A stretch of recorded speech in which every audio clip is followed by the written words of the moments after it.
Hello, world. Welcome back to the In My Footsteps podcast. This is episode number 2. I wanted to take a second to say thank you to all of you that downloaded or listened to the debut episode. I am so thrilled. It really means a lot that you took a chance on a fledgling podcast.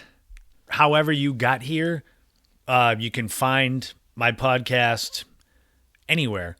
Pandora, Spotify, Apple, Google, Stitcher, iHeartRadio, any other big one that you can think of. So this is episode 2. I'm hoping that you enjoyed the first episode and the format there. I'm going to try to keep that format the same so that you kind of know what to expect going into each episode. However, now saying that, I'm going to be adding a segment this week. I know what you're saying. Wow, 2 episodes in, he's already changing it up. Well, this is something that I've wanted to put in. I just decided to start with something much simpler last time.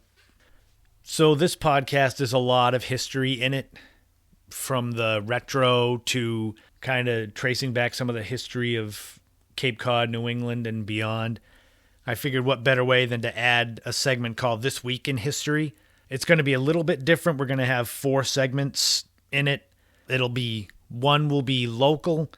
You'll have one that's national for the country, another that's world, and finally one that's more pop culture. That'll be kind of funny or wacky, and this week there is a good one for that. But I'm going to try my best to keep the format the same. I have several other segments that I'm going to be looking to add to this podcast as we go on, but I don't want to have it where it's just every week you can't tell what's coming. So at least through the end of the year, I'm going to try to keep it like this while also trying to keep the length the same. I like the idea of it being a manageable bite that you can either on the commute to work or just around the house or going for a walk. It's kind of a manageable podcast for you to listen to. So I wanted to give a special thanks to Buzzsprout. They are the website that is hosting this podcast. So basically what it is this podcast gets uploaded to their site, and from there it gets sent off to all of the big streaming platforms. They're really good. I would definitely recommend them. I also want to give a big thank you to thepodcasthost.com.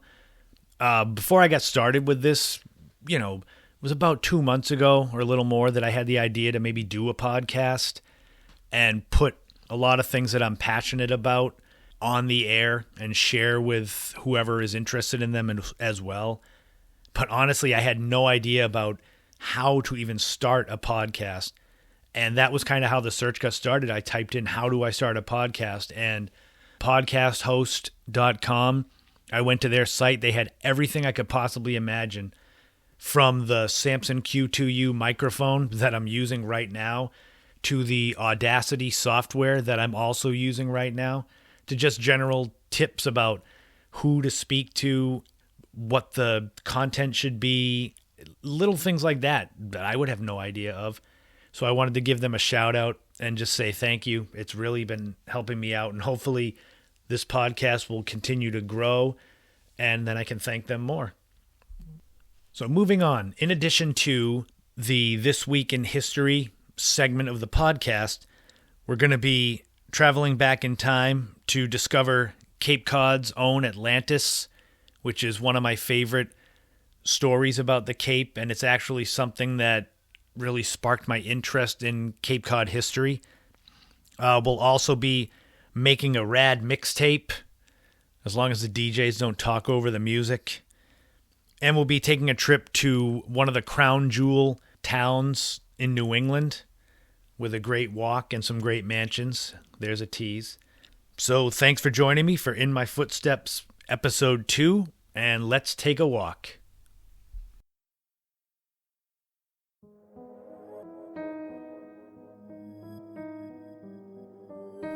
The lost city of Atlantis is a legend that most people have heard of growing up.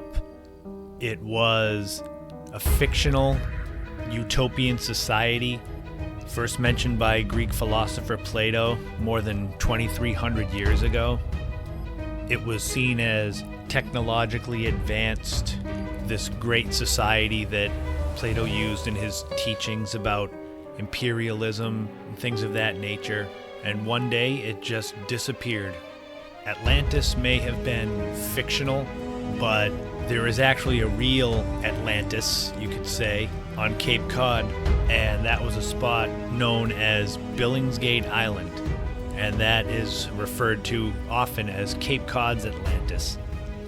And this will be the story of Billingsgate Island, what it was and where it is now, in their footsteps.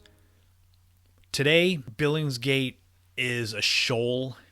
Its location is about 3 miles west of Sunken Meadow Beach in Eastham, just south of Jeremy Point. So if you go out to Wellfleet, there's Great Island out in Wellfleet. Billingsgate was noted by the Pilgrims when they first came to the New World after they landed at Provincetown in 1620. And the first known European inhabitants of this island were Mayflower passenger Constance Hopkins and her husband Nicholas Snow in the 1640s. It was initially part of North Eastham because of its location until Wellfleet came along, separated itself from Eastham in 1763 and became its own town. Then Billingsgate Island was seen as part of Wellfleet. The peak of Billingsgate was the mid-1800s. It capitalized on how big the fishing industry was on Cape Cod and, the coastline in general back then. It was at this time, or at least in this recorded time, that the island itself was 60 acres in size. It may have been larger before, but that's as large as it was seen documented. And in this time, when it was at its peak, there was as many as 80 people that would be living on this island in the warmer months. In the winter, the bay would freeze, much like it does today. Cape Cod Bay freezes sometimes with the flats out there. But in 1821, a salt works was built on the island. And in 1822, the government designated 4 acres of land for a lighthouse on the island. After the lighthouse, there would be up to 30 homes, a schoolhouse, a general store, oil works, and there was even a baseball team that would row across from Billingsgate Island and play teams that were on the mainland Cape Cod. It really was like an Atlantis, like a storybook utopian village that was real and right off the coast. But as great as the society in the island was, there was a big problem, and it's still a problem to this day, and that's erosion. As early as 1850, the lighthouse keeper, Francis Krogman, he noted that the island was washing away. And a storm in 1854 actually damaged the lighthouse so badly that it took $14,000 was appropriated for the construction of a new lighthouse on higher ground. That was completed in 1858. This continued erosion, due to the location of the island, among the flats that are, and if anyone's familiar with Cape Cod Bay, there's really large tidal flats.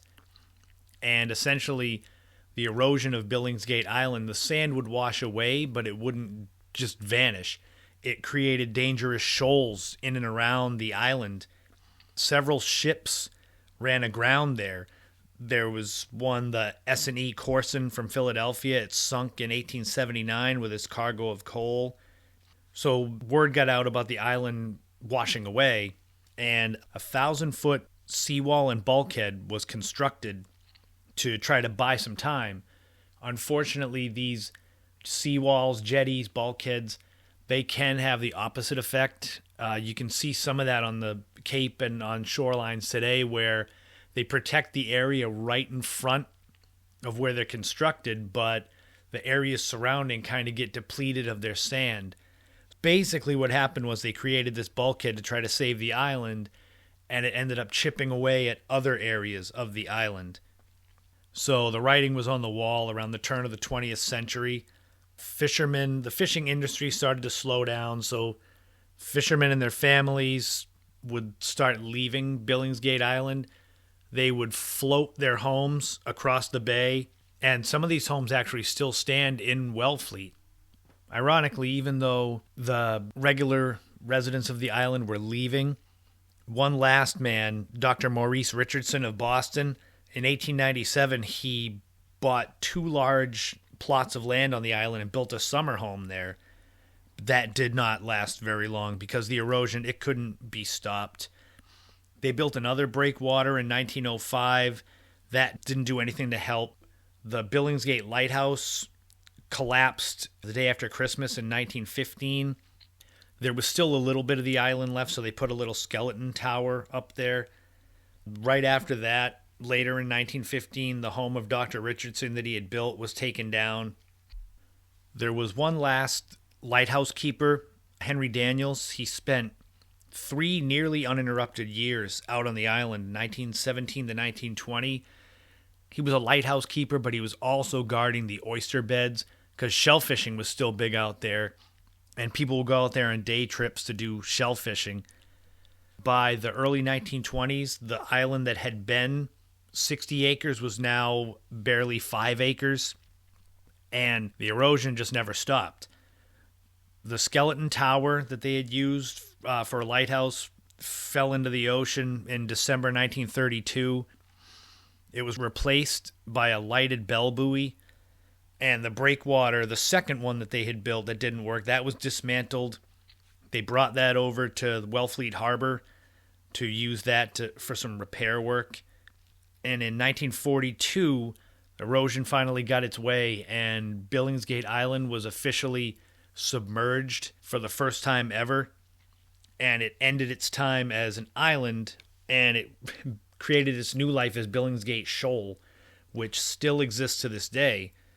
So it is possible, even right now in 2020, to take a boat and go out and dock on Billingsgate Shoal at low tide.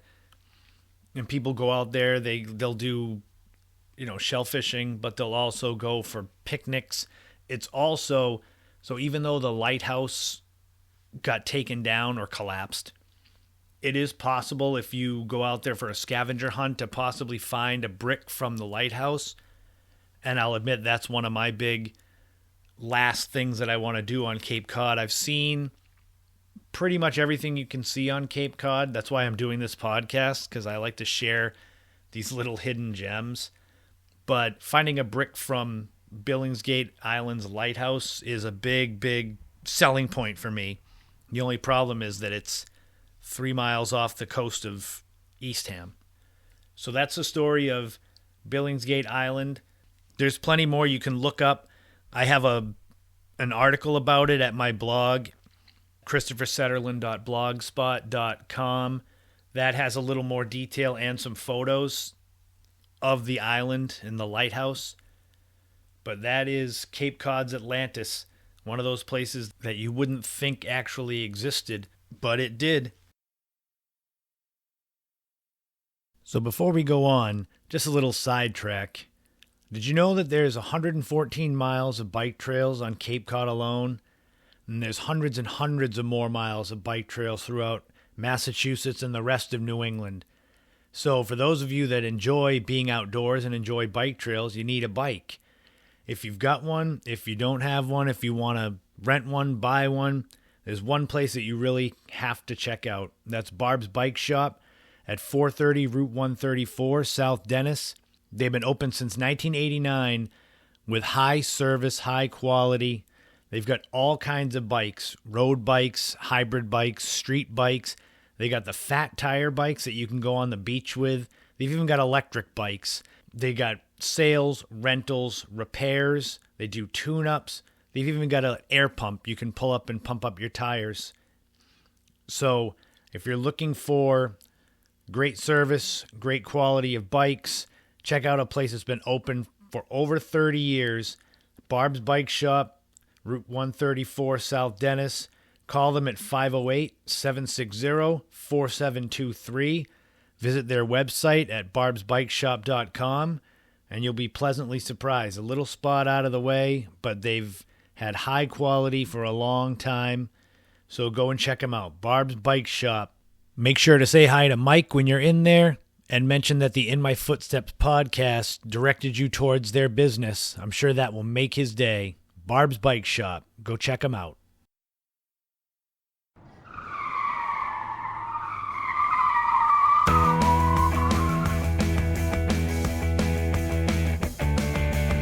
All right, it is time for another road trip.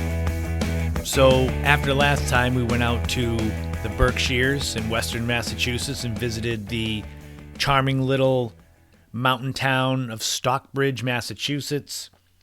This time, we're going to take a different trek. We're going down to the southern part of New England and one of the crown jewels of the tiny state of Rhode Island, the town of Newport. Located 75 miles south of Boston and 180 miles east of New York City, Newport is a highly popular tourist destination for sightseeing, shopping, and even festivals. Most famous of the festivals is the Newport Jazz Festival. This takes place on the grounds of Fort Adams. Fort Adams is the largest coastal fortification in the United States. It took decades to build, and it was finished in 1857, and it was actually still active up until World War II. The grounds can still be toured. There's a walking loop that goes around the perimeter of the property that's over 2 miles long and gives some great views of the harbor and the Newport Bridge. But the Newport Jazz Festival started in 1954. It was a 2-day event held at the Newport Casino, and it included performances by Billie Holiday and Ella Fitzgerald. It was such a success, it came back the next year. It moved to Freebody Park on Freebody Street for the next year. Eventually, the festival moved to the grounds of Fort Adams. Ironically, the Newport Jazz Festival actually moved to New York through the 1970s because they had started having rock bands come and play, and the crowds kind of got rowdy. So the festival moved to New York until 1981, which was when they put it at Fort Adams Park. It's still active today. It's been organized by George Wein since the beginning. He's still going strong today at the age of 95. Besides the Newport Jazz Festival in Fort Adams, there's so much more to see. There's great shopping in Newport at historic wharves with shops like Bannister's Wharf and Bowen's Wharf. And it actually has recently been named the best walking city by Condé Nast Traveler. There's cobblestone streets and even the lesser-known sites, like a place called King Park on Wellington Avenue. It's at the south end of Newport Harbor. There's a neat pavilion there, and it's got these great ocean views. And in a town that's full of attractions, it's neat to find a place that's lesser known, but yet you could spend a lot of time there just enjoying the scenery. It's the hidden gems that kind of tie Newport together, but it's the bigger known attractions that really are what bring you there. One of those, if you're looking for a place to stay, that doubles as an attraction, is the Castle Hill Inn, which is a 40-acre property that's popular for weddings. It sits at the end of Ocean Avenue and was built in 1875. It's a high-rated luxury resort. Also on the grounds is Castle Hill Lighthouse. It's built of stone. It's white and kind of an off-white color. It looks like a teapot sitting in the rocks. That was built in 1890, and that's a great sunset spot. I'm naturally biased towards lighthouses. So anytime I go to Newport, I try to make it a point to go over to Castle Hill Lighthouse and get some pictures of it. Of course, anyone that goes to Newport has to go and visit the Newport Mansions. That's basically the biggest thing that the town is known for. The easiest way to see the mansions is to go along the cliff walk, which begins at Memorial Boulevard, but you can basically jump on and off it at any point. It's kind of like a bike trail would be. The trail itself is in total, it's 3.5 miles long. You've got the ocean on one side of you and a line of It's at least 11 mansions, big, big mansions that sit on the other side. And they all are unique in their architecture. Even Salve Regina University, which is along the cliff walk, looks like it belongs as a mansion. In 1975, it was designated a national recreation trail. It's pretty easy to walk. It's not really paved. A lot of it's rocky. It's like a dirt road, but it's easy to navigate. Anyone can go down it, and it's worth it. Some of these mansions, they've got majestic names like Rosecliff. That was completed in 1902. It was designed for Herman and Teresa Ulrichs and was meant to be a theatrical setting for parties and entertainment. As I said, it was finished in 1902, and back then it cost $2.5 million, and adjusted that would be like $75.6 million for 2020. It's got 30 rooms and it's 28,000 square feet, and just seeing it is very impressive. If you don't have time to walk or drive the entirety of the cliff walk, the one that most people go to see is the Breakers. That's probably the most famous one.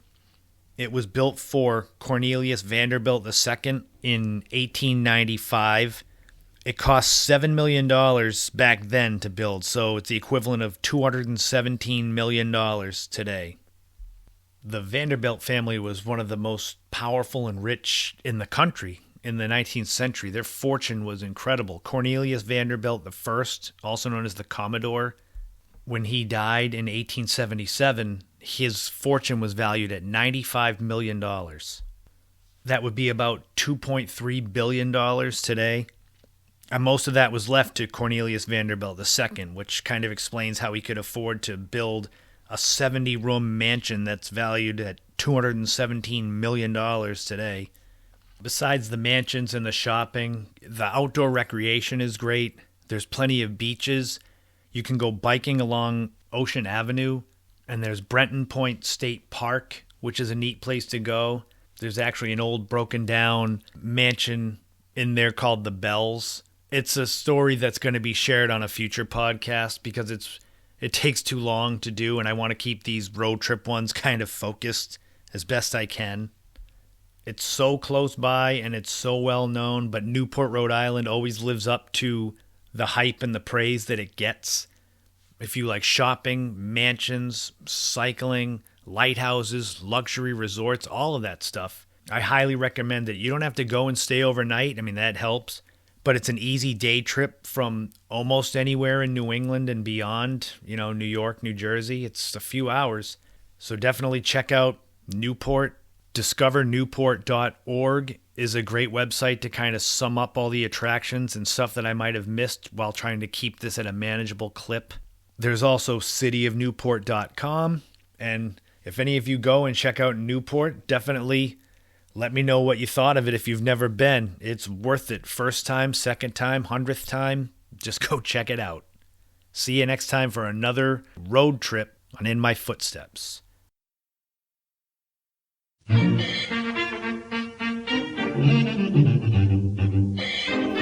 as I was saying at the top of the show, I wanted to start a new segment just called This Week in History. So we will cover 4 different topics. It's going to be one local, one national, one world, and one kind of pop culture funny one. These topics will always be things that I've researched and that I think you would be interested in hearing about. But enough about explaining it. Let's just jump in and get started. So we'll start more locally, Cape Cod, Massachusetts. This week in history, 91 years ago, on November 19th, 1929, there was an inquiry into a suspicious accident that caused the death of Milton Baxter. He was a clerk of the Barnstable 1st District Court and a very popular man on the Cape and southeastern Massachusetts. So November 19th was the inquiry in court into his death. What exactly happened? On October the 13th, Baxter was returning from a trip to Boston when his car skidded off the Bourne Bridge and plunged down into the Cape Cod Canal. The thing is, back then, the Bourne Bridge, it wasn't the one that we have now, even though that one's old as well. This was the original Bourne Bridge that was a drawbridge, and I can only assume that it was easier for an automobile to go crashing through the side guardrails of the drawbridge. So the car plunged off the bridge into the water, and it was actually found the next day. They found Milton Baxter's car, but they didn't find his body. They didn't find his body until November the 4th, and that was near Cleveland Ledge off of Marion, close to where the Cleveland Ledge Lighthouse is today.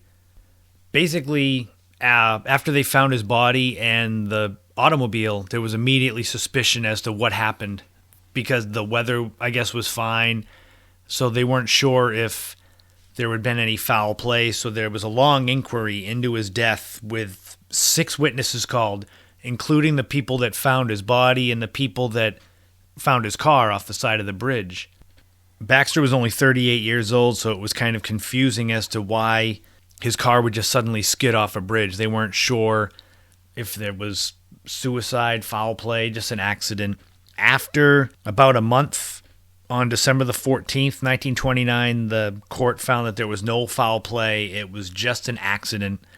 And ironically, Baxter, upon his death, he had his estate. He had money saved, and he had no family except for his mother, so his estate was going to be left to her, but then that was in litigation for years because of his death. You know, it was like not wrongful death, but something like that. So that was in litigation until 1937. It was like a settlement, like a court settlement. So they wanted $10,000, and then it was like, no, we'll mark it down to $7,500, $5,000. And they finally got it down to $2,500, was going to be kind of the award to the family for the untimely death of Milton Baxter. And sadly, by the time that got decided, his mother had also died. And doing my research, I couldn't find what happened to that money. I don't know who got it. But that was 91 years ago this week in the Cape Cod and Massachusetts area. On a national scale, 58 years ago this week, on November 20th, 1962, the Cuban Missile Crisis ended. So kind of a quick summation, the Cuban Missile Crisis was kind of the boiling point of the Cold War between the United States and the Soviet Union. Essentially, Cuba had aligned with the Soviets after Fidel Castro seized power in 1959, and figuring that the U.S. wouldn't really react, Soviet Premier Nikita Khrushchev stashed some medium and intermediate ballistic missiles on Cuba, and it was so close to the U.S. they could have struck the east coast of the U.S. with these missiles. On October 22nd, there was a U.S. blockade of Cuba. It led to a really tense standoff, but eventually cooler heads prevailed, and there were talks. Khrushchev removed the missiles. President John F. Kennedy promised to never invade Cuba, and I guess in secret he agreed to remove missiles that the U.S. had in Turkey. But judging from what my parents have said and things that I've researched, this was basically as close as the world came to a nuclear war. I remember as a kid in the 1980s when the Cold War ended and the Berlin Wall came down and the fall of communism. But as a kid then, it didn't seem like it was a big deal. It was just two powerful nations that just didn't like each other. But when you read about and research about the Cuban Missile Crisis, you realize just how close the world came to annihilation. I mean, hopefully that never gets escalated to that point again, but you never know. There's so many countries these days that have nuclear weapons. All it would take, I guess, is one miscommunication. 58 years ago this week was as close as the world came to nuclear war with the Cuban Missile Crisis. On the world stage, 231 years ago this week, November 18th, 1789, Louis Daguerre was born in Cormeilles, France. Now, who was Louis Daguerre? Most people would know him as basically the father of photography. He was the inventor of the daguerreotype.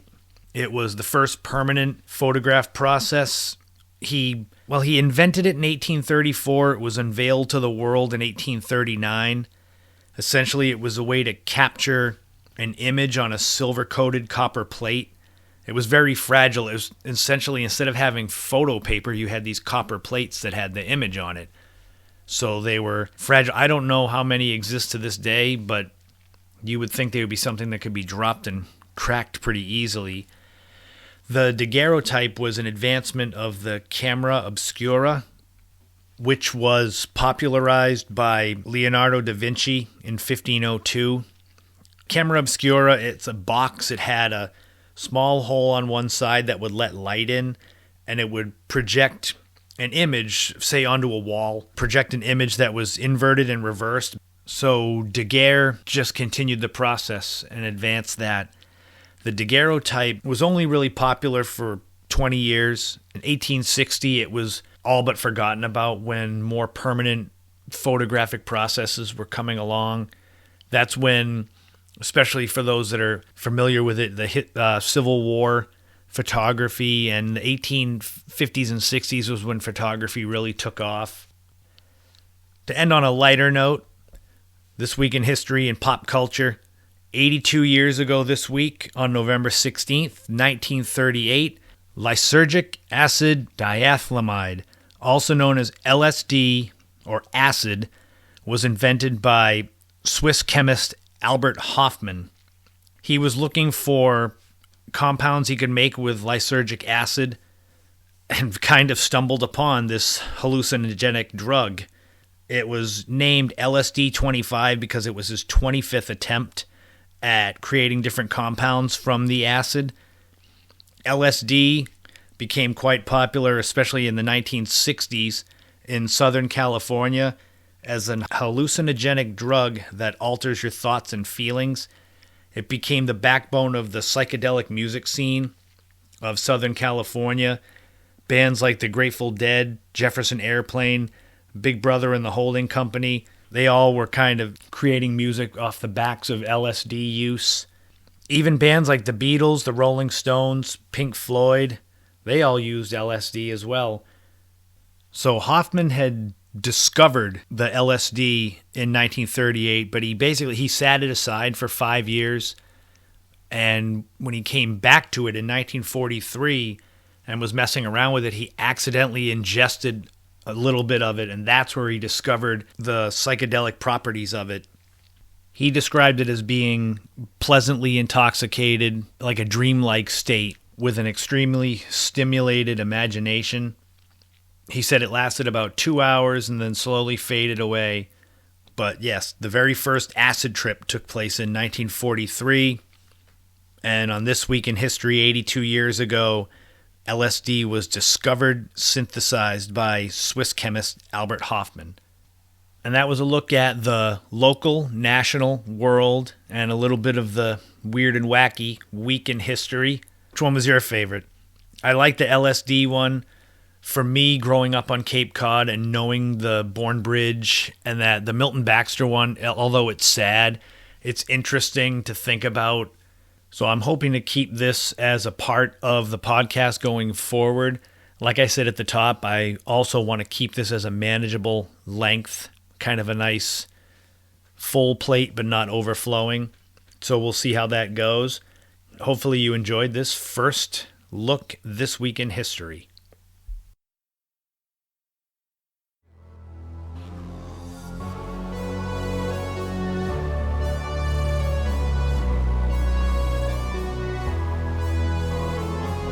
So it's time for another trip way, way back in the day.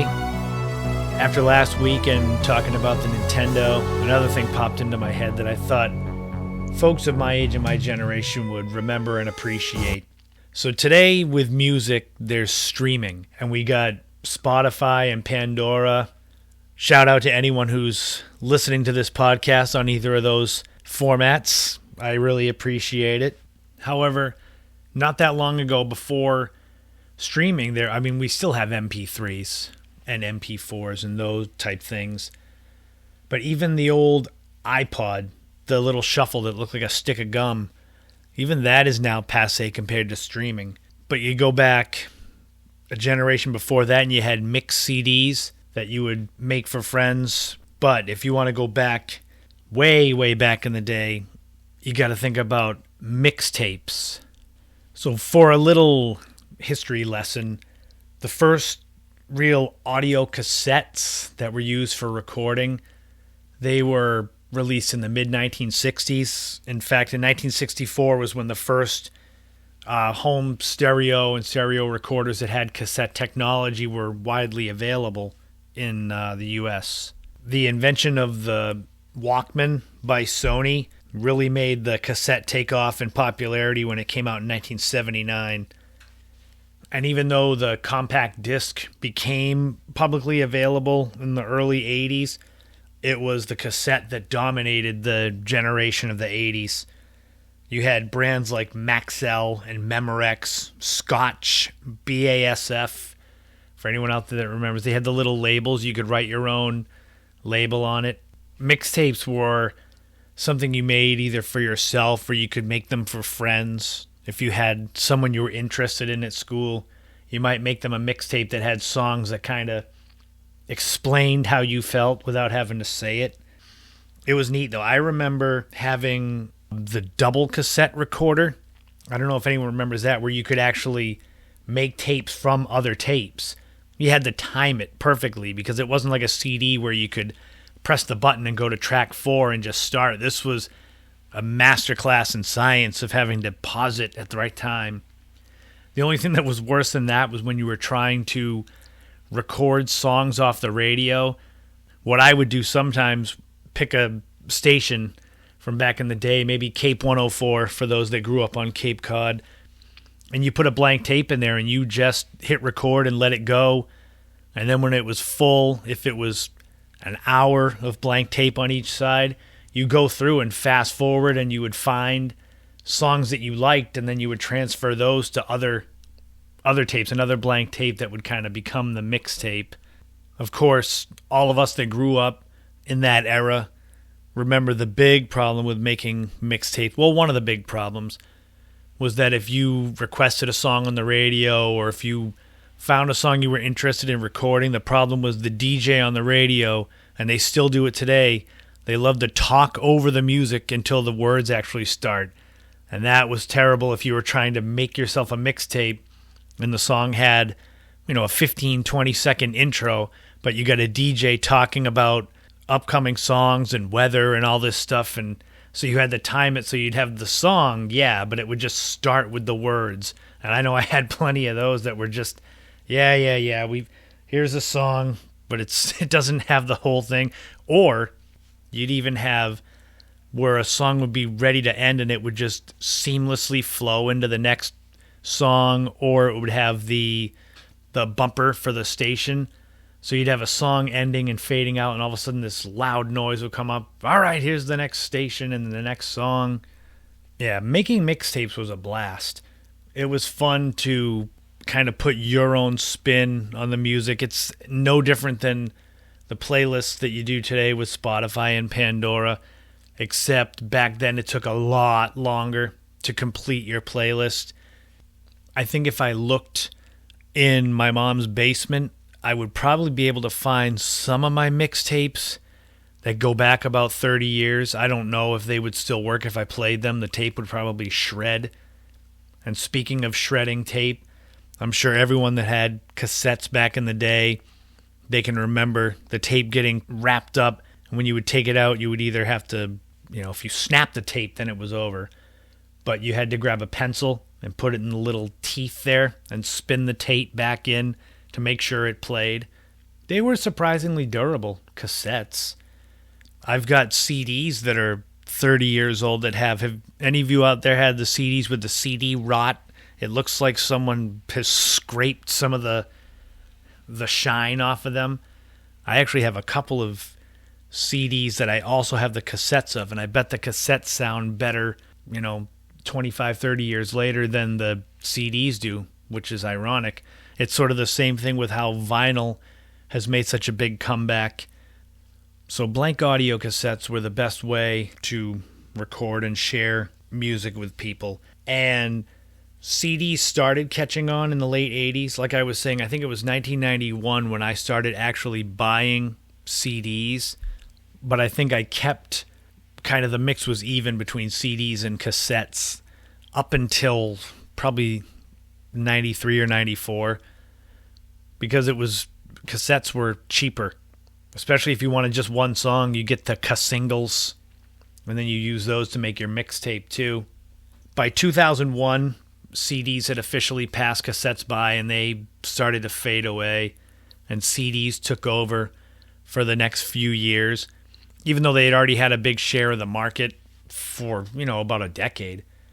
But ironically, I think cassettes may have had a longer reign at the top than CDs, because it wasn't too long after that MP3s started to get big, wasn't it? 2004 or 05, that Apple and the iTunes and the iPod came out. I think I got my first iPod Shuffle in 2005. So yeah, CDs run at the top, weren't as long as the cassette was. So there's a little trip down memory lane with making mixtapes. Does anyone out there remember making mixtapes, giving them to someone that you liked at school? Or do you still have some from 30, 35 years ago? I'm sure, because vinyl has come back in style, maybe there'll be some time that cassettes will be back in style. I think you can still buy them. I don't think they're collector's items yet. I think they're useful technology. But who knows? Maybe things come full circle. Cassettes will be back in style, and then I can make some new mixtapes.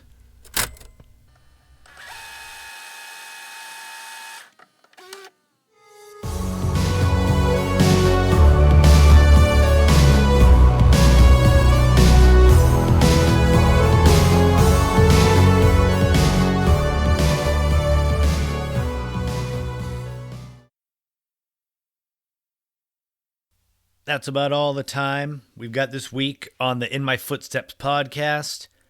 Wanted to give a special thank you to all of you that tuned in for this second episode, all of you that tuned in for the debut episode. Like I've said, if you have any questions, comments, shoot me an email, christophersetterland@gmail.com. You can also find me on Twitter, Christopher Setterland. Same with Instagram. I have a personal page. I also have one that is now dedicated to this podcast, so it'll feature clips and photos about things we've talked about, maybe things we will talk about. There's also an author page on Facebook, Christopher Setterland In My Footsteps, if you want to check it out there. I post a lot of content on these, and I don't feel quite as bad shamelessly plugging myself on these pages that are set up for that. You can also become a subscriber on YouTube. That's a great thing over there. I do a lot of 4K videos showcasing places around New England. I've got some old videos, some of the road trip that I did last year, that I'll cover those at some point on this podcast. Also go to blogger.com. Check out the original In My Footsteps travel and lifestyle blog I've been working on for over 10 years. That kind of was the genesis for all of this stuff. And join me again next time for episode 3, where we'll be talking about where the tastiest clams were on Cape Cod. We'll take a bite out of York in Maine. And we'll also get some laughs at my expense when I tell you when I first found out that movies weren't real. So for anyone who's out there listening, make sure to have a happy and safe Thanksgiving. Want to wish a happy birthday to my mom, Laurie Sullivan. She just had her birthday a few days ago on the 14th. And looking forward, a shout out, a special happy birthday to my sister Kate, who will be having her birthday on the 23rd. She may end up being a sponsor on here at some point. She's got a really exciting business opportunity coming up, but I will not spoil that. I'm going to let that unfold as it will. So like I said, join me again next time for episode 3. If you're listening on Buzzsprout and you feel like supporting the podcast, there's that link right below you can see. Otherwise, this podcast is available all over the place. Spotify, Pandora, iTunes, Stitcher. Check them all out. Well, you don't have to check them all out. You're hearing it once, you've heard it. It'll be the same on all of those. So remember, in life, create your own path. Enjoy every moment you can on this journey. And thank you for taking a walk in my footsteps. Take care, and I'll see you next time.